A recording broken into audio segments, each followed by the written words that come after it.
So guys எல்லாத்துக்கும் வணக்கம். இன்னைக்கான வீடியோவில் நம்ம சிஎஸ்கே vs எஸ்ஆர்ஹெச் மேட்சோட போஸ்ட் மேட்ச் ரிவ்யூ பத்தி தான் இந்த வீடியோவில் நம்ம பார்க்க போறோம். நேத்தோட மேட்ச் ரொம்பவே இம்பார்ட்டன்ட், பட் சிஎஸ்கேவால அதை வின் பண்ண முடியல. ஸோ இது ரிலேட்டடான நிறைய டிஸ்கஷன்ஸ் தான் இந்த வீடியோல இருக்க போது. நம்ம சேனல்ல ஜாயின் பண்ணிருக்கிறது வேற யாரும் இல்ல, சதீஷ் தான். நீங்க லாஸ்ட் எல்எஸ்சி மேட்சோட போஸ்ட் மேட்ச் ரிவ்யூ பார்த்திருந்தீங்க அப்படின்னா உங்களுக்கு தெரிஞ்சிருக்கும். வெல்கம் சதீஷ், இன்னொரு எபிசோட்ல நீங்க ஜாயின் பண்ணதுக்கு. ஓகே, சரி நம்ம டைரக்டா உள்ள போயிடலாம். ஸோ எனக்கு இருக்க ஃபர்ஸ்ட் ஒரு தாட் என்ன அப்படின்னா, சிஎஸ்கே தான் டாஸ் வின் பண்றாங்க. டாஸ் வின் பண்ணி ஃபர்ஸ்ட் பேட்டிங் பண்ணோம் அப்படின்னு சொன்னாங்க. அது வந்து எந்த அளவுக்கு சிஎஸ்கே ஹெல்ப்ஃபுல்லா இருந்துச்சு? ஆக்சுவலா அது வந்து ஒரு கரெக்ட் டிசிஷனா? எனக்கு தெரிஞ்சு கரெக்ட் டிசிஷன் தான். பவர் பிளேல சஞ்சு சாம்சன் நல்லா ஸ்டார்ட் பண்ணா, ஆனா விட்டுவால ஒன் டே மாதிரி அடிச்சிட்டு இருந்தான். 21 பாலுக்கு 15 16. ஆக்சுவலா 21 பாலுக்கு 25 அடிச்சிருந்தா கூட நேற்று மேட்ச் கொஞ்சம் லாஸ்ட் வரைக்கும் பேர் பண்ணுது. ரொம்ப டாட் பர்சன்டேஜ் நிறைய இருந்தான். அதாவது ஒரு ரொம்ப ஸ்கிராச்சியா இருந்தான். அது பவர் பிளேல அடிக்க முடியாத பிரச்சனை கிடையாது. ஆனா வந்து ட்ரையே பண்ண இன்டென்ட்டே இல்லை, ஜஸ்ட் சிங்கிள் ரொட்டேட் பண்ணிட்டே இருந்தான் எல்லா பாலும். சிங்கிள் தட்டி இப்போ அப்படி பண்ணும்போது என்ன ஆகுது அப்படின்னா, இப்போ அவன் சாம்சனுக்கு மட்டும் ஆப்போனன்ட் பிளான் பண்ணா போதும் மாதிரி தான் இருக்கு. ஏன்னா ருட்டு வந்து சிங்கிள் ஆட போறான்னு தெரிஞ்சுட்டான். அவனுக்கு நேரா சாம்சங் மட்டும் அது ப்ரெஷர் தான். சாம்சனுக்கு மட்டும் பிளான் பண்றாங்க. இப்போ அப்போ அடுத்த முறையில் வரும்போது முறையில் மட்டும் பிளான் பண்ணா போதும் தான் இருக்கு. ஏன்னா அவன் சிங்கிள் மட்டும் தான் ஆடுறான். ஒரு 4 கூட இல்லை 21 பால்ல. ஸோ அது வந்து ரொம்ப ஒஸ்டான எனக்கு முக்கியமான மேட்ச். ஒரு நாக் அவுட் மேட்ச்ல இப்படி ஆகிருக்கான். தெரியல அது நெக்ஸ்ட் இயர் என்ன ஆகும்னு தெரியல. நான் என்ன நினைக்கிறேன் அப்படின்னா, சிஎஸ்கே வந்து ஒரு 160 170 வந்து கம்ஃபர்டபுளா சேஸ் பண்றாங்க. மேபி அவங்க டாஸ் வின் பண்ணதுனால பவுலிங்கே போட்டுருந்துருக்கலாம். இன்ஃபேக்ட் அந்த டாப் 3 எடுத்திருந்தா, ஒரு 6வது ஓவர் 8வது ஓவருக்குள்ள எடுத்திருந்தா கொஞ்சம் கண்டிப்பாவே கேம்குள்ள வந்திருக்கலாங்கிற மாதிரி எனக்கு இருந்துச்சு. அதான் ஃபர்ஸ்ட் டாஸ் வின் பண்ணி பேட்டிங் எடுத்தது அந்த அளவுக்கு சிஎஸ்கேக்கு ஒர்க் அவுட் ஆகல. பேட்டிங் எடுத்து கரெக்டான டிசிஷன் தான். ஆனா வந்து அதோட அப்ரோச் தான் ரொம்ப வந்து ரொம்ப டூ காஷியஸ் தான். அது ஒன் டே கூட இப்போ அப்படி அடிக்கிறது கிடையாது. அந்த மாதிரி வந்துருக்கு. 21 பாலுக்கு 15 வந்து நாட் அக்செப்டபிள். ஆனா இன்னொரு ஷாக்கிங்கா இருக்கக்கூடியது என்ன அப்படின்னா, சிஎஸ்கேக்காக பர்டிகுலரா இந்த சீசன்ல அதிக ரன்ஸ் யார் அடிச்சிருக்கான்னு பாத்துக்கிட்டோம்னா சஞ்சு சாம்சன் நியர்லி 440 ரன்ஸ் கிட்ட அடிச்சிருக்காரு. பட் செகண்ட் பிளேஸ்ல இருக்கிறது ருத்ராஜ் கெய்க்வாட் தான். அவர் தான் 300+ ரன்ஸ் அடிச்சிருக்காரு. இல்ல ஓப்பனிங் ஆடுதான் அவங்களுக்கு வந்துதான் ஆகணும். அதுவுமே வந்து ஒரு மேட்ச் 70 50 பால் அடிச்சான். ஒரு மேட்ச் தான் உருப்படியா நான் ஆடின மாதிரி இருக்கு. 28 பால் 42 பால். அது எல்லாமே ஒரு 20 பால் 20 பால் 30 அந்த மாதிரி தான் அடிச்சான்.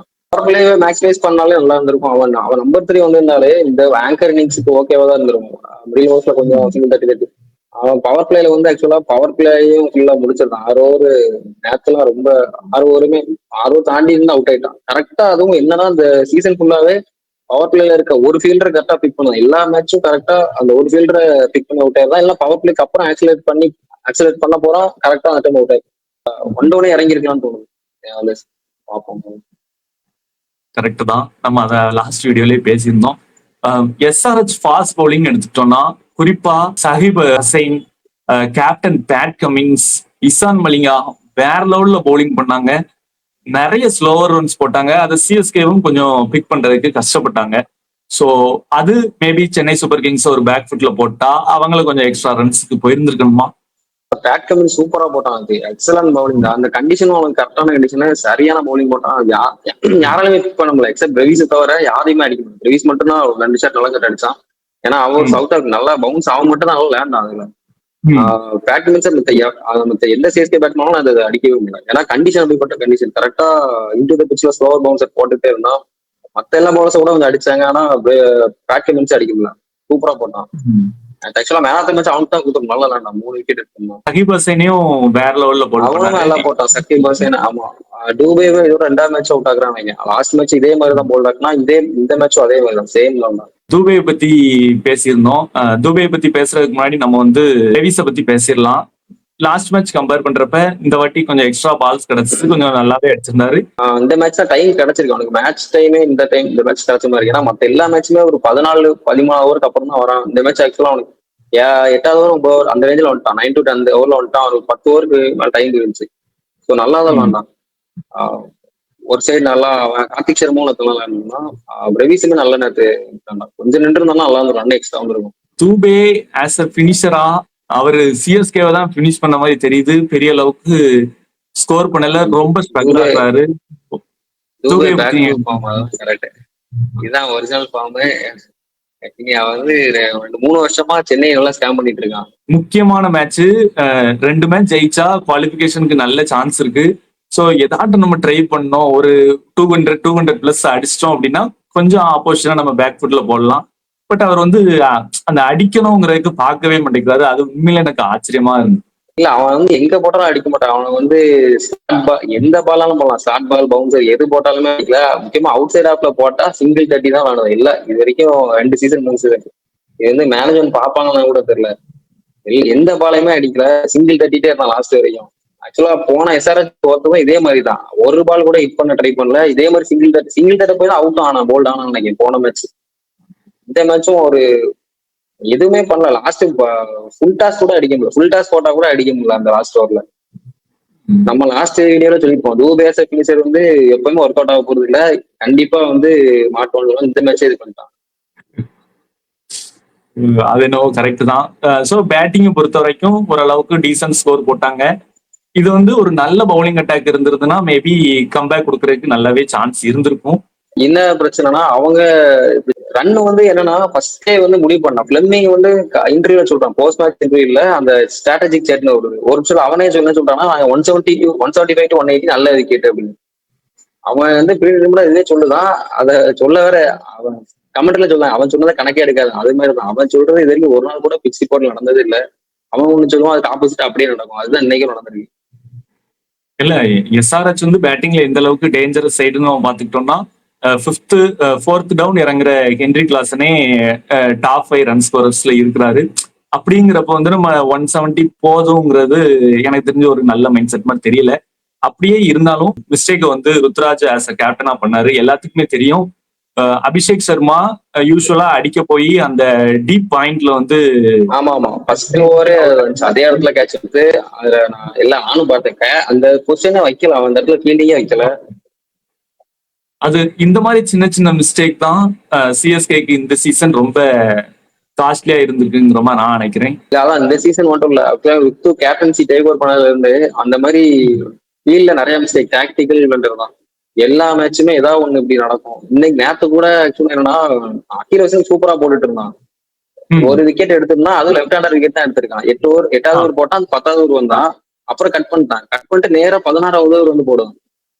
அதுக்கு இடையில மேட்சே முடிஞ்சிட்டு. அதுக்கு இடையில கண்டிப்பா எனக்கு தெரிஞ்சு கிளாசன் போட்டிருந்தா விக்கெட் எடுக்க சான்ஸ் இருந்தது. கண்டிப்பா டேக் ஆன் பண்ண பார்த்திருப்பா, கண்டிப்பா விக்கெட் விழுந்திருக்கும். ஆனா அது ஏன் பண்ணான்னு தெரியல. நல்லா போயிட்டு இருந்தது. 2 ஓவர் போட்டு 15 ரன் கொடுத்து ஒரு விக்கெட் எடுத்திருந்தான். அவனை கட் பண்ணிட்டு தூபேக்கெல்லாம் ஓவர் கொடுத்தான். தூபே 12 ரன். கடைசி அகில் ஹுசைன் 3 ஓவர் போட்டு முடிச்சிருந்தான். என்னன்னா தூபே போடுறதே 120 பேஸ் தான். அதுல இருந்து ஸ்லோ பவுன்சர் போட்டா சர்ப்ரைஸா போடணும். அவன் போடுறதே 120. அவன் திருப்பி அவன் அதுக்கிட்டே ஸ்லோவா போடுவான். அதெல்லாம் வந்து ஒஸ்ட் கேப்டன்சி தான், என்னன்னே சொல்ல முடியாது. அகில் ஹுசைன் 4 ஓவர் போட்டிருந்தான். மேபி அதுல ஒரு ஓவர் எக்ஸ்ட்ரா அந்த ஆன் ட்ராக்ல 3 ஓவர் போட்டிருந்தா கூட ஏதாவது விக்கெட் கிடைக்க சான்ஸ். ஏன்னா அப்பதான் கிளாசனுக்கு ஒரு கேட்ச் மிஸ் ஆகும் 100 ஓவர்ல. திருப்பி நெக்ஸ்ட் ஓவர் வந்து அகில் வச்சு போட்டுருக்கலாம். அது ஏன் அப்படி பண்ணான்னு தெரியல. அப்படி பண்ணிருந்தா மேபி ரிசல்ட் மாறி இருக்கலாம், தெரியல. எஸ்ஆர்எச் பொறுத்த வரைக்கும் இஷான் கிஷான் அண்ட் கிளாசன் ஒரு வேற லெவல் பார்ட்னர்ஷிப் போட்டாங்க. அது அவங்களுக்கு ரொம்பவே அந்த ரன்னை சேஸ் பண்றதுக்கு ரொம்பவே ஹெல்ப்ஃபுல்லா இருந்துச்சு. ஸோ அந்த இன்னிங்ஸ் நீ எப்படி பார்க்கலாம்? இல்ல அதான் அவன் கரெக்டா விளாண்டுட்டு இருந்தான். என்னன்னா ஃபர்ஸ்ட் ஆனா கிஷானுக்கு டைமிங் எல்லாம் கிடைக்கும். கிஷானுக்கு அந்த இடத்துல கிளாசன் விக்கெட்டை மட்டும் எடுத்திருந்தாலே போதும். கிளாசன் நல்லா விளாண்டுட்டு இருந்தான். அவன் அவங்க இப்போ சான்ஸ் எடுத்து கரெக்டா கொஞ்சம் பவுலர்ஸ் வந்து பேக் ஃபுட்ல போட்டே இருந்தான். முக்கியமா அடிக்க நேரத்துல முக்கியமான டைம்ல பவுண்டரி அடிச்சிட்டு இருந்தான். என்னன்னா 100 ஓவர்ல மட்டும் நல்ல சான்ஸ் கிடைச்சு. ஆனா அதுக்கப்புறம் அக்கீல் வந்து அவனுக்கு போடவே இல்லை. அதான் எனக்கு இது. அந்த 2 ஓவர் இருந்துச்சு. அவன் அந்த டைம் ரைட் ஹேண்டர் தான். அந்த லாஜிக் படி பார்த்தா கூட போயிருக்கணும். ஏன்னா லெஃப்ட் ஹேண்டர் இருந்தா தான் கொடுக்க மாட்டாங்கன்னு சொல்லிட்டு பகல் நிப்பானுங்க. ரைட் ஹேண்டர் தான், அவனுக்கு கூட அந்த டைம் கொடுக்கல. 2 ஓவர் இருந்துச்சு, அது ட்ரை பண்ணிருக்கலாம். மற்றபடி கிளாசன் சூப்பரா இருந்தான். ஏன்னா இந்த சீசன் ஃபுல்லாவே நல்லா இருக்கான். அது என்னன்னா அவன் ரிட்டையர்ட் ஆயிட்டான், ஆனா நல்ல ஃபார்ம்ல இருக்கான். இந்த சீசன் ஃபுல்லாவே இன்னொன்னு மற்ற டைம் என்ன பண்ணுவானா கொஞ்சம் அக்ரெசிவா போயிட்டு 2 3 சிக்ஸ் அடிச்சு அவுட் ஆயிடுவான். இந்த சீசன் ஃபுல்லா இன்னொன்னு நின்றுட்டு கரெக்டா கால்குலேட்டட் பெஸ்ட் தான். நல்லா விளாண்டான் அவன். விளாண்டதுனால கிஷான் மேல ஒரு ப்ரெஷர் குறைஞ்சது. அவன் டைம் எடுத்துக்கிட்டான். அவன் ஆக்சுவலா 38 பால் 40 பால் தான் அடிச்சான். அதுக்கப்புறம் லாஸ்ட்ல இருந்து டேக் ஆன் பண்ணான். கிஷான் மேட்சுக்கு அப்புறமா கொஞ்சம் பயங்கரமா செலிப்ரேட் எல்லாம் பண்ணாரு. அந்த செலிப்ரேஷன் கொஞ்சம் வைரல் கூட. அது நான் பார்க்கல. அது நான் இன்ஸ்டால கூட பார்த்தேன். யாரும் அனுப்பிடுங்க. அது கொஞ்சம் தேவையில்லாத செலிப்ரேஷன் தான்.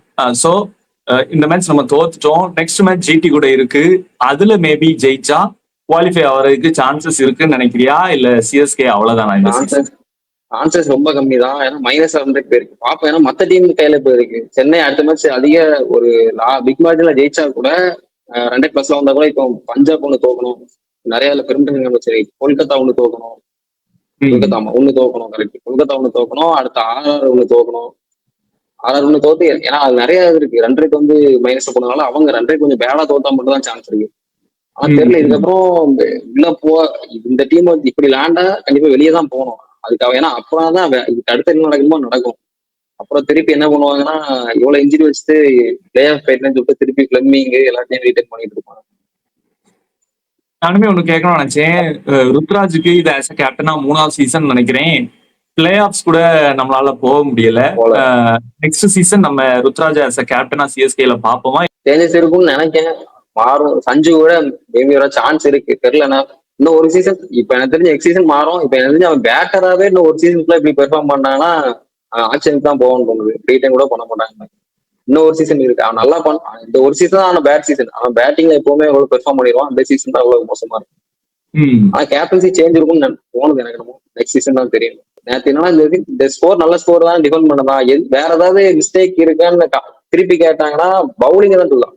ஏன்னா விக்கெட்ஸ் வந்து நாங்க கரெக்டா எடுக்கலங்க. ஏன்னா அவன் பேட்டிங் ஒரு பெரிய ப்ராப்ளம் தான். அதை அவன் வந்து மென்ஷனே பண்ணல. ஸோ அது அவன் போஸ்ட் மேட்ச் இன்டர்வியூவும் அந்த டாஸ்மே கொஞ்சம் பேசுறது கொஞ்சம் இதாக இருக்கும். அவர் எந்த அளவுக்கு சிஎஸ்கேக்கு ப்ராப்ளமா இருக்காரோ அதே மாதிரி தான் துபையும் இருக்காரு. சோ நெக்ஸ்ட் சீசனுக்கு ரீடைன் பண்ணுவாங்கன்னு நினைக்கிறேன். இல்ல ரிலீஸ் பண்றதுக்கு தான் சான்சஸ் அதிகம். இல்ல துபே தான் பெரிய ப்ராப்ளம். துபே வந்து கண்டிப்பா இன்கேஸ் வந்து இந்த ஹர்திக் ட்ரேட்ல தான் பேசிட்டு இருக்காங்க. அது ஏதோ இருந்துச்சுன்னா கண்டிப்பா அவனை வாங்குவாங்கன்னு தெரியல. மும்பை வச்சுட்டு அவனை அவங்க டீம் ஃப்ரீயா கொடுத்தோட வாங்குவான். அந்த மாதிரி தான் இருக்கான். அவ்வளவு ரூபாய்க்கு வாங்கலாம். துபே எந்த லூசுத்தனமான மேனேஜ்மெண்ட்டும் ரீட்டைன் பண்ண மாட்டாங்க. 12 கோடிக்கு அவனை மெகாக்சன் ரீட்டைன் பண்ணிருந்தாங்க. ஸோ அதனால துபே தான் ஃபர்ஸ்ட் கண்டிப்பா ரிலீஸ் பண்ணோம். ருத்து வந்து கண்டிப்பா பேட்டிங் நல்லா தான் விளையாடுவான். அந்த சீசன் தான் மோசமா போயிட்டு. அப்பனா கேப்டனான்னு தெரியல. கேப்டனா மாத்த சான்ஸ் இருக்கு. கண்டிப்பானா துபே கண்டிப்பா ரிலீஸ் பண்ண சான்ஸ் இருந்தா பண்ணிதான் ஆகும். அது இருக்கட்டும். அடுத்தது MS தோனி நேத்து வந்து ஸ்டேடியத்துக்கு வந்திருந்தாரு. பட் வந்து மேட்சஸ் எதுவுமே விளையாடல. சைலண்டா அவரோட ரிட்டையர்மெண்ட் சொல்லாம கொடுத்துட்டாரா டோனி? இல்ல நெக்ஸ்ட் சீசன் ஆடுறதுக்கு சான்சஸ் இருக்கா? சப்போஸ் ஆஸ் அ பிளேயரா விளையாடலனாலும் ஸ்டாப் அந்த மாதிரி எதுலையாட்டும் சிஎஸ்கேக்கு கான்ட்ரிபியூட் பண்ணுவார். தெரியல. லாஸ்ட் மேட்ச் என்ன விளையாடுவாங்கன்னு சொல்லியிருந்தான். விளையாடுறாரான்னு தெரியல. இதுக்கப்புறம் நெக்ஸ்ட் சீசன் விளையாடுறது வேஸ்ட். ஏன்னா ஆல்ரெடி ஏஜ் ஆயிருக்கும். திருப்பி இப்போ இன்ஜுரி தான். நெக்ஸ்ட் ஒரு வருஷம் திருப்பி ட்ரைனிங் பண்ணி அது கொஞ்சம் கஷ்டம் தான் தோணுது. மேபி ரிட்டையர்ட் கூட ஆயிருக்கலாம். தெரியல. ஏன்னா இனிமேதான் தெரியும். பல் தோப்பல் ஏதாவது எக்ஸ்ட்ரா வருவாங்க. ஆகணும் முடியும் தெரியும். இந்த டிஸ்கஷன்ல நம்ம நேத்தோட மேட்சோட போஸ்ட் மேட்ச் ரிவ்யூ எல்லாமே நல்லா டீட்டெயிலா பார்த்தோம். கண்டிப்பா உங்களுக்கு இன்ட்ரெஸ்டிங்கா இருந்திருக்கும் அப்படின்னு சொல்லி நம்புறோம். இந்த வீடியோல நம்ம கூட பார்ட்டிசிபேட் பண்ண சதீஷ்க்கு ரொம்பவே தேங்க்ஸ். நெக்ஸ்ட் நம்ம ஜிடியோட போஸ்ட் மேட்ச் ரிவ்யூல வந்து ஷுவராகவே மீட் பண்ணுவோம். அதை நீங்க தெரிஞ்சுக்கணும்னு நினைச்சீங்கன்னா மறக்காம நம்ம சேனலை சப்ஸ்கிரைப் பண்ணி பக்கத்தில் இருக்க பெல் ஐக்கானையும் கிளிக் பண்ணி வச்சுக்கோங்க. உங்களுக்கு ரொம்பவே யூஸ்ஃபுல்லா இருக்கும். So thank you Sathish. நம்ம கண்டிப்பா நெக்ஸ்ட் வீடியோல ஷுவரா மீட் பண்ணுவோம். தேங்க்யூ. நெக்ஸ்ட் வீடியோ பார்ப்போம்.